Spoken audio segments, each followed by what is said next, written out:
It's another video in my dining room.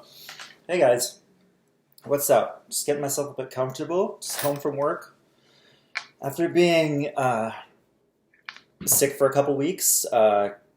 Still not entirely sure why that was the most strong flu I've had, considering I did get the flu shot. Conspiracy. But first off, I just want to give a couple shout outs before I get to the topic of the video.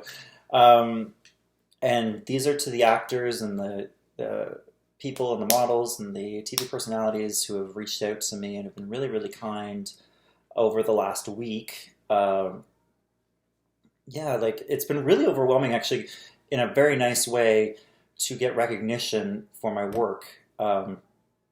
Getting a thank you card, like thank you cards in the mail, and seeing people and them saying, "Oh, we've got this project; it's perfect for you."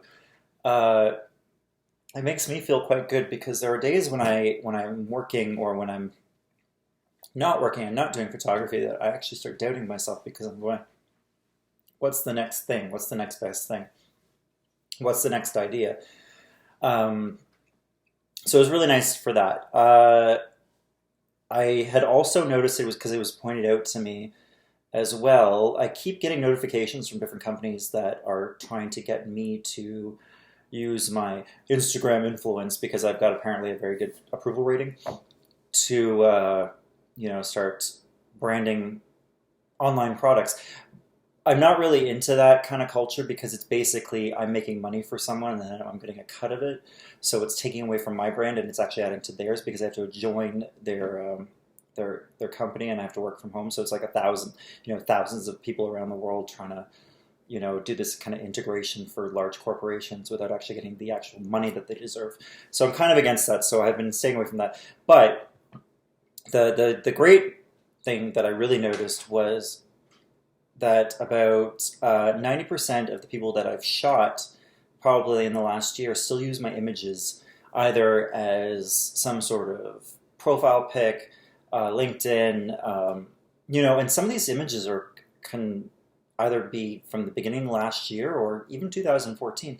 So it's really cool to know that my work is actually influencing people and making people happy, and that it's kind of getting it out there and it's getting its own name. So with that in mind, the shout out that I want to do for that is just to the teams that I work with. So people like Natalie Peachy, Samantha McLeod, amazing MUAs in the city, Samantha Say. So thanks, guys. You were really awesome. You've helped me out with all this.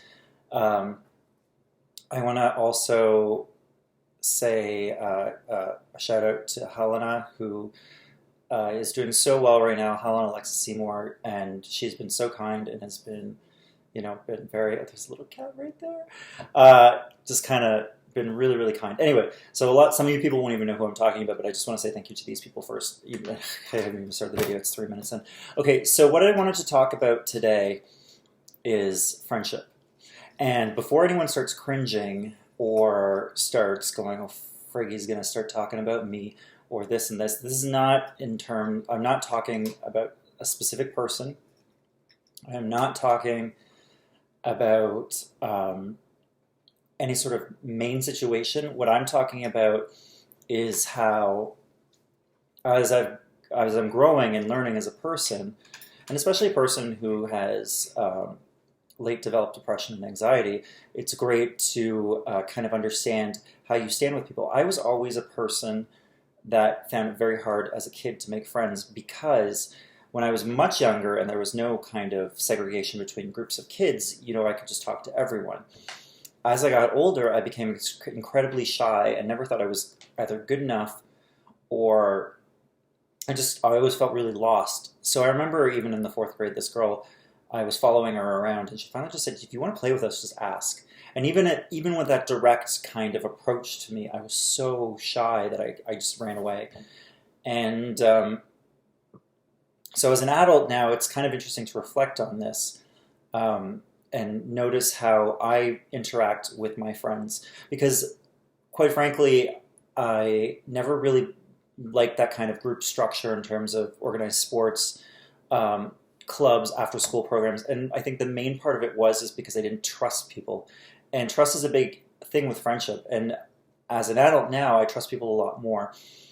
Granted, I although I do trust people a lot more, I do not try to enforce myself as much. Whereas, in I think before when I was younger, I used to enforce a lot of my own opinion as an insecurity thing to get either to push people away right away or to kind of prove like, oh, if you really like me, then you're going to understand this is who I am. I you have to kind of step away from that ego and that fragility of human nature and just kind of understand it and see it in other people. I think that's a really important point too. I think I might be jarring things a little bit or going too quickly. But basically, now I really see the people that I'm truly friends with as my friends. And there's not a large group of them. I mean, there's probably 7 or 8 people that I would probably say you're my friend, like a real friend. And other people I would say, hey, I love getting to know you. My friend John, actually, who I saw this week, who is an amazing model, he's an amazing life spirit, he's a lot of life experience, was the one who kind of started getting me on this ball this week, even just thinking about this, is that, and it was because what I had said to him was, I don't see myself ever dating anyone in Ottawa. I don't see it because people perceive me in a specific way that of a person that I maybe was when I was younger and I'm not now. And he turned that around in my head and said, you probably still perceive yourself that way. And it's because of that, that's why other people perceive you that way too. And that way, if you say this will never happen and you put that wall up, it's never going to happen. And I thought that was really, really interesting because I don't ever want myself to be perceived in a negative way. I don't think any of us do. But I have put that barrier up where I've always said, oh, I really just want that kind of feeling I get from someone. And that's the feeling that I want. So this is why I get along with guys great in other cities. And I make these kind of like these worlds in my mind saying, oh, I'm going to move to that city and, then I'm going to have a better life because of that. Well, no, you got to start right here.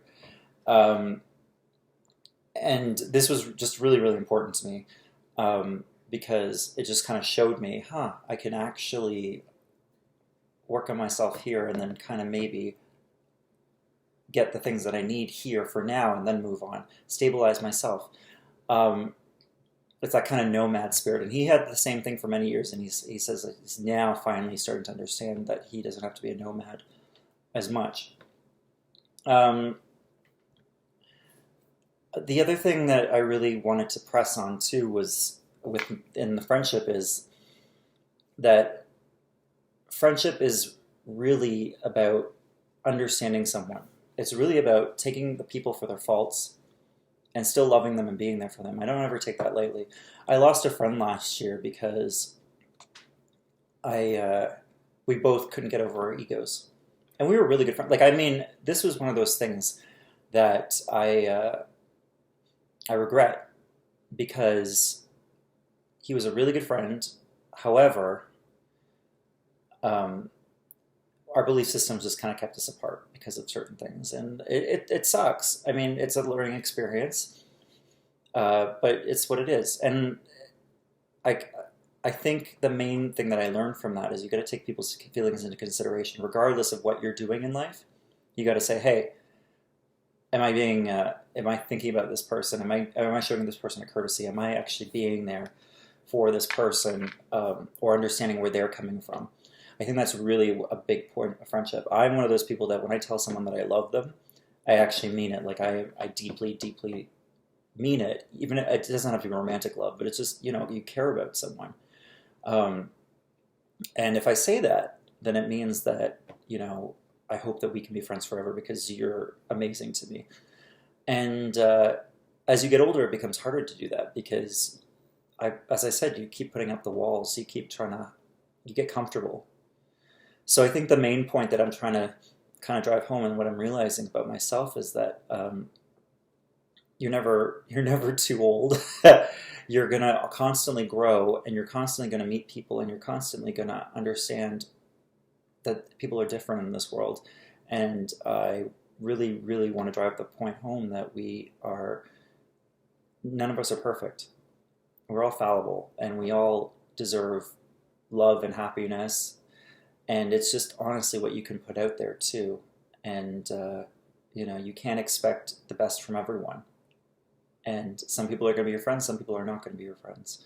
And for the people that I love and that are amazing, I'm so happy. I'm so thankful for you. I'm also thankful for new friends that I've made. I don't even know if you want me to say his name, but Lar, who I met you in BC. You're a really awesome guy. Looking at your posts, you have the best time ever, all the time it seems, and that's kind of how I want to live my life. So good on you.